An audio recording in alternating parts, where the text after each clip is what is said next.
Hi friends, এটা হচ্ছে রঘুনাথগঞ্জের Mackenzie park. এখানে আজকে চলছে রঘুনাথগঞ্জের তৃতীয়তম ইলিশ উৎসব, রঘুনাথগঞ্জ ইলিশ উৎসব 2024। যাই হোক, আমি একটু আসলাম দেখতে এখানে কেমন কী আছে ব্যবস্থা দেখি। সুন্দর করে সাজিয়েছে বাবা। এখানে অনেক কিছু রেসিপি হাইলাইট করে দেওয়া হয়েছে, রঘুনাথগঞ্জ ইলিশ উৎসব 2024। যাই হোক, অনেক কিছু পাওয়া যাচ্ছে, ইলিশ মাছের বিরিয়ানি, ইলিশ মাছের পোলাও। যাই হোক, একটু দেখতে আসলাম। এই যে এখানে মধ্যে ইলিশ মাছের বিরিয়ানি আছে, প্রত্যেকটার ওপরে আলাদা আলাদা করে নাম রাখা আছে, নাম লেখা আছে, এবং প্রাইসে মেনু কিছুটা দূরে দূরে লাগানো আছে। এটা হচ্ছে ইলিশ পোলাও। তো বিভিন্ন অনেক রকম অনেক কিছু আছে, কিন্তু এই যে ইলিশ মাছের পাতুরি, তার সঙ্গে এটা আদার্স কিছু একটা হবে ভ্যারাইটি।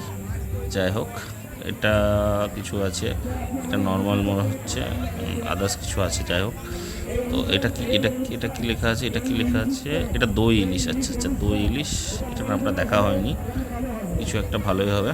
যাই হোক, এখানে আছে, এটা হচ্ছে কচু ইলিশ। বাহ, কচু দিয়ে রান্না করা হয়েছে বোধ হয়। এটা কি আছে, এটা হচ্ছে বরিশালি, বাবা, বাংলাদেশের বরিশালি ভাপা ইলিশ।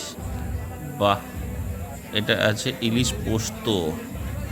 আচ্ছা, তারপর একটু আগেই গেলে দেখতে পাবো এটা কি আছে, কচু বাটা ইলিশ, তাই কিছু একটা আছে, এটা লেখা ছিল, সঠিক করে বোঝা গেল না। তারপর এটা এটা নারকেল ইলিশ, এটা হচ্ছে নারকেল ইলিশ। বা দেখতে কিন্তু খুব সুন্দর লাগছে। বাহ, প্রচুর ভিড় আছে, সবাই কেনাকাটায় ব্যস্ত।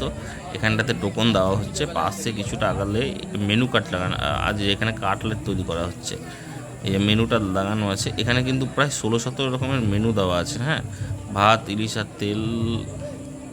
যাই হোক বাবা, 13, 18, 18, 18, 25খানা এখানে মেনু আছে, 25খানা টোটাল মেনু আছে, যেখানে বিভিন্ন রকমের ইলিশ মানে পদসহ নাম দেওয়া আছে। বাহ, খুবই সুন্দর, এবং বসে খাওয়ারও ব্যবস্থা আছে। আপনি যদি চাইলে ইলিশ মাছ আলাদা করে বসে এখানে টেস্ট করতে পারেন, দেখতে পারেন। আর কিছুটা দূরে আগিয়ে গেলে দেখা যাচ্ছে এখানে একটা সেলফি জোন করা হয়েছে, রঘুনাথগঞ্জ ইলিশ উৎসব 2024। সবাই সেলফি তুলছে, ব্যস্ত। বাহ, দেখতেও খুব সুন্দর লাগছে। যাই হোক, আরে এই হঠাৎ করে দেখা হয়ে গেলো, আমার 3জন কলিগস বলছে এখানে ইলিশ মাছ খাচ্ছে। বাহ বাহ।